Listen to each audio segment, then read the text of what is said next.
All right, this is my guide to Ember Dragon. So Ember Dragon is the best PvE carry in the game. If you want a good PvP carry or someone who's just all around good, then I wouldn't recommend going for her first.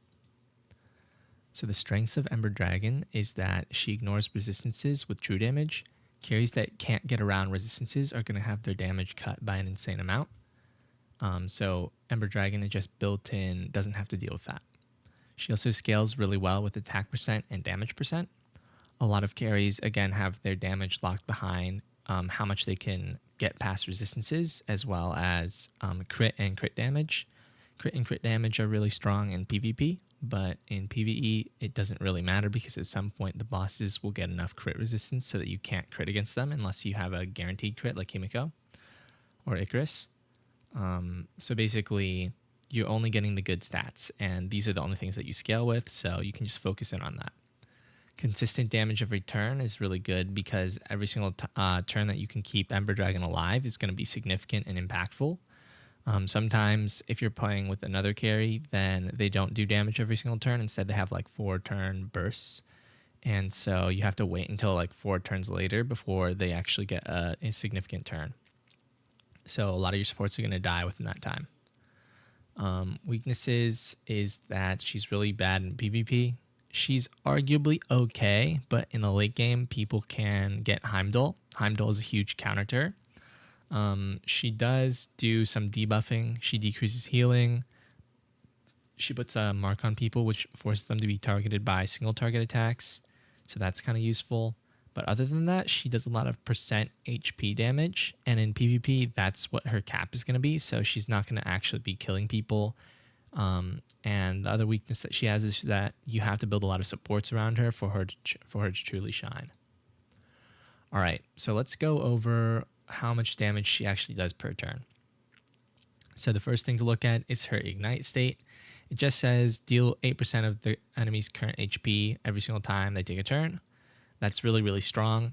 It's just a flat 8% of their current HP, which is going to scale really well into the late game when the bosses have a huge HP pool. Other than that, she's going to be dealing a lot of true damage that's attack capped. So this is really unique because most people deal damage with a different calculation, but for Ember Dragon, they just say, all right, this amount of attack is you're going to be dealing that much true damage. This means that the more attack you have, the better. And this damage is also multiplied by damage percent. So the more damage percent you have, the better.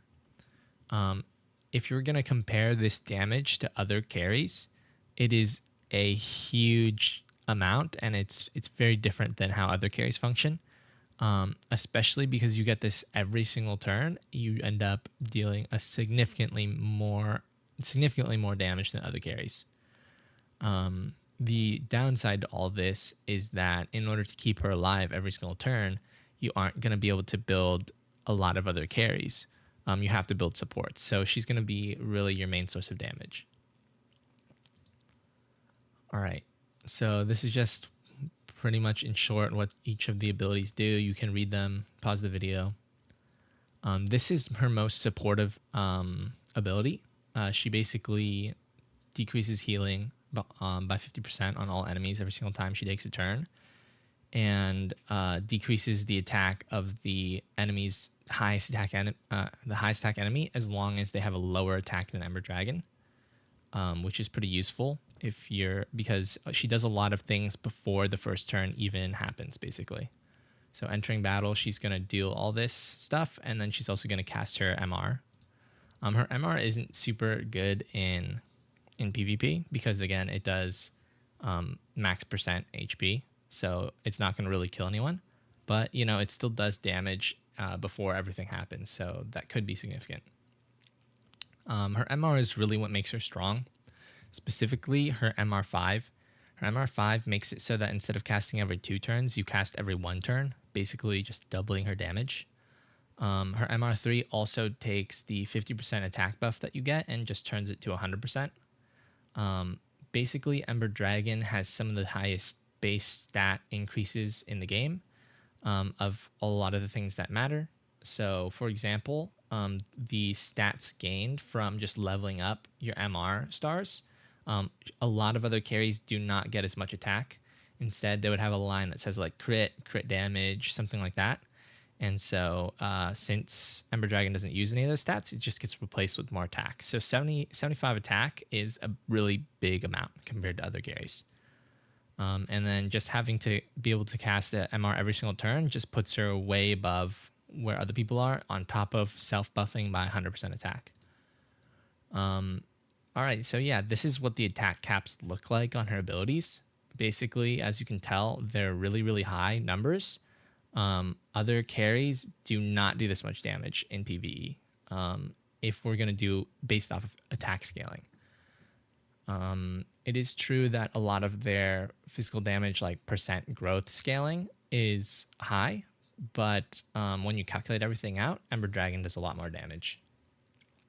All right, so these are the best supports that are pretty much for Ember Dragon. These first three here, Hera, Horus, and Zodiac Rabbit, are considered just the best supports in general in PvE.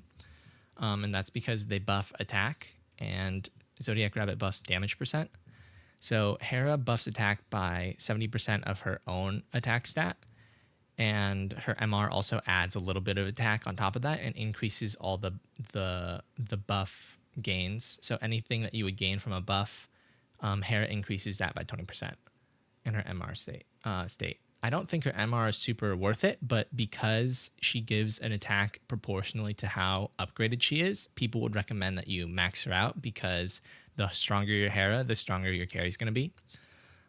These other carries kind of like bounce off of each other by increasing your whole team's attack, which then in turn gives their buff more attack, which goes back to your carry. So Horus gives 50% of her attack for 4 turns to the team. And so it's kind of a similar story to, or Horus does, to Hera, which is that you want to upgrade her as much as possible, because she's going to be giving a percentage of her stats over to everyone else, which is then going to make your Hera stronger, which is going to make her buff stronger, etc. Zodiac Rabbit is the best support probably in the game for damage, besides maybe Ares, and that's because she just gives 40% attack, 40% damage buff no matter what level she is. So she can be, it's actually optimal to keep her with 0 stars at SSR, because she casts more often when she doesn't have her second ability. So if you get her first star, she's actually going to cast less often. And this makes her the lowest investment support with the highest return. Definitely recommend picking her up over like anyone else in this cast, because she's just that significant, that impactful. Loki is another option in the game because she actually does the same thing as Hera. She gives the same exact buff, but it's on her UR plus ability. The difference with Loki is that she's slightly better in PvP because her MR, she's basically a pseudo damage dealer, and she gives some damage immunity, but it's not great damage immunity for PvE. So I would say go for Hera. She's still probably a lot better in the long run. If you like Loki, though, then that's another option. Now we have the more well-rounded, not entirely necessary, but like very, very strong supports. I think that it's arguable that these two supports are more impactful than Ares and Horus, and that I would probably like wait on maxing out the Hera and maxing out the Horus just to pick up these carries. Ares is similar to Zodiac Rabbit in which she needs to be very low investment, or she can be low investment but still be extremely impactful. So Ares is kind of unique in the game. She gives a percent damage increase. Like she basically increases the amount of damage percent that the bosses are taking up to 100%. So she can just straight up double your damage as a debuff. That's insanely strong. And I think that she gets to 80% after turn 2 and 100% after turn 4. So keeping her alive is really, really good. Oh yeah, that's something that I didn't mention with Horus, which is that she actually gives your team a second life. And that's why she's very, very good. Ares is just insane as a damage buffer. She can be at 1 star, 1 SSR plus star, and then you just need to get her to UR plus. You don't even need any stars, and she's insane. A lot of people will use her as a second carry. Her MR isn't out yet, so we have no idea what her ceiling is, but already as a support, she has insane potential.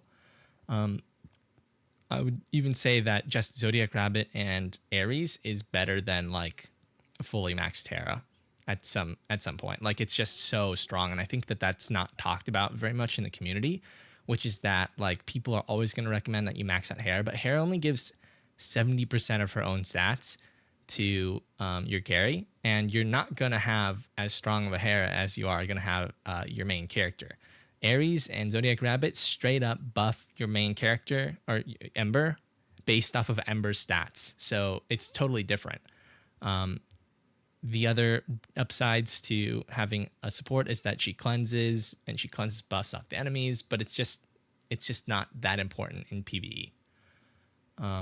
Hela is just the all around the best support in the game.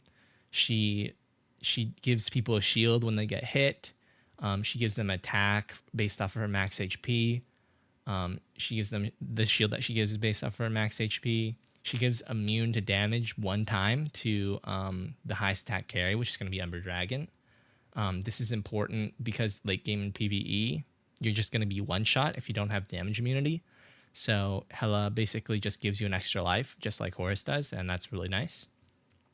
Venus is someone who combos with Horus, which is something that I recently learned. Basically, when she enters battle or when she dies, she's going to give people a shield. That shield scales off of her max HP. And basically what happens is if Horus passive and Venus is going on at the same time, then you give people, I think it's like 5,000% times 10 HP shield. So she gets like 50,000% HP shield to people, which is... but it counts as a damage immunity. It only happens once. What happens when she enters and when she dies? So really, it happens when she dies. Venus is very, very strong and can be low investment, just the same as Ares. You can give her the same sort of kit where you just need to get her to UR plus and then just like stack some HP on her with levels. She doesn't need to be insanely high invested in order to combo with Horus to give that damage immunity. So yeah, she's there, and she gives protection to your whole team, which is pretty significant because it keeps your other supports alive. Other than that, there's Cupid. Cupid is probably the highest investment support before she becomes actually useful. Even Hera and Horus are good, like lower investment levels, but Cupid is only really useful once she gets to MR3, MR4, and MR5. At MR3, she gives 1 damage immunity, and MR4, she gives 2, at MR5, she gives 3. Technically, it just takes damage that would take your carry. It would deal over 30% of their max HP, and it turns it into 30% of their max HP. This is pseudo comboing with Ares because the lower your carries get, the more damage percent Ares gives as like a second effect on top of her debuff damage percent, which is just another thing that makes Ares OP, by the way. So yeah, Cupid is good because it gives 3 extra lives to your carry. She also is pretty good in PvP and is just all around useful. She gives CC resist, she gives speed at the beginning of battle, so that's all good in PvP. But yeah, she's just really, really strong when you have a single core carry team like Ember Dragon needs. The other second carry that functions very similarly to Ember Dragon is Apollo. They both do burn damage, they both do true damage. Apollo actually combos with Ember Dragon's S1 with Apollo's S2. It basically pops the S1 and does damage instantly, all the damage all at once. This is pretty good. I wouldn't say it's insane because you want to keep Ember Dragon alive for as long as possible anyway, so she probably would have gotten that damage out. Apollo doesn't help Ember Dragon live, so really Apollo is a pretty selfish carry. She just is like a redundancy, so you just add like another carry that is similar to Ember Dragon. The people on this list who haven't gotten their MRs yet are Horus, Ares, Venus, and Apollo. So based off of how good they are, they might change very significantly in how important or impactful they are on PvE in general. So like, you know, the things to watch out for is probably Horus and Ares because I would consider them very necessary in PvE. Venus is somebody that you just get because she combos with Horus and she gives another damage immunity. Yeah, Apollo could be really, really crazy and somehow combo with Ember Dragon, but I doubt it because they really made Ember Dragon very, very strong. All right, let's go over the things that you can do to optimize how much attack you get. So the first thing and like the easiest thing to do probably would be to just run a 2-2-2 gear set. In order to so something to know about the gear tiers is that they don't like stay on the gear. You can replace the level, you can upgrade it, you can do whatever you want. But they also do stay on the gear. So like you can take them off and whatever. I mean, basically, don't worry about it. Just spam the tier upgrades. There's nothing to worry about in terms of like you don't have to like save it for the right time. You just use them immediately whenever you get them. You need to upgrade them one tier at a time. So a tier 2 can turn into a tier 3 and a tier 3 can turn into a tier 4. You can't just apply tier 4 stone to something that doesn't have a tier. Yeah, the 2 set gives attack percent. So you want to use this setup on all your carries that where it matters. So like for example, on Hela, she heals based off of attack percent. Hera and Horus, you want to use the 2-2-2 setup. Yeah. And so this advice applies to all of them. For relics, you will basically get SSR plus relics, exclusive relics, and you need a lot of them. You want to get a good roll. So they will roll random stats when you open the box. You want to see attack percent up on the relic, and you want to upgrade that one as much as possible. You can just upgrade the relic just whenever, but you just have to realize that if you upgrade it too far and it doesn't have a good roll and you get a better roll, then you're kind of like fucking yourself over a little bit. So yeah. There's also attire. This one attire specifically, this shirt, is the one that gives attack. So like whenever you're using the thing that guarantees that you get the summon in the relic or in the attire, you want to go for the specific. I don't know who it is that gives this one, but it's one of them. The other thing to know is that there's this star system. So basically, for the angels that have the highest stars, so basically you unlock these stars at UR, and you have to progress through the nightmare dungeons to get the resources and through some of the events. And basically, you want to get Ember Dragon maxed out as fast as possible, but then you want to max out 5 other people in order to get the maximum boost on her star. So, you know, just use your resources, I guess, the way that they're supposed to be used. It's not really real advice, but this collective star thing actually gives Ember Dragon huge boosts. It takes time, though. The next thing to know is that for the fates, you want to collect these angels. When you get the wedding ring, these fates, as long as you have the angel, will always apply. They don't have to be on your team. And so it's pretty easy to get the wedding ring. You just have to get the 2,500 hearts. And for these characters, some of them are only available during the anniversary, like Kingya. And others you can pull with red scrolls, like Ra. You should already get Zhurong just naturally. And you might have to like pull for Odin. If you got unlucky, you didn't get her. Frost Dragon and Storm Dragon, I would gotcha machine for them. And yeah, basically that's that. All right, so yeah, Ember Dragon, she's insane PvE carry. She's probably going to be the strongest PvE carry for a while. Yeah, good luck.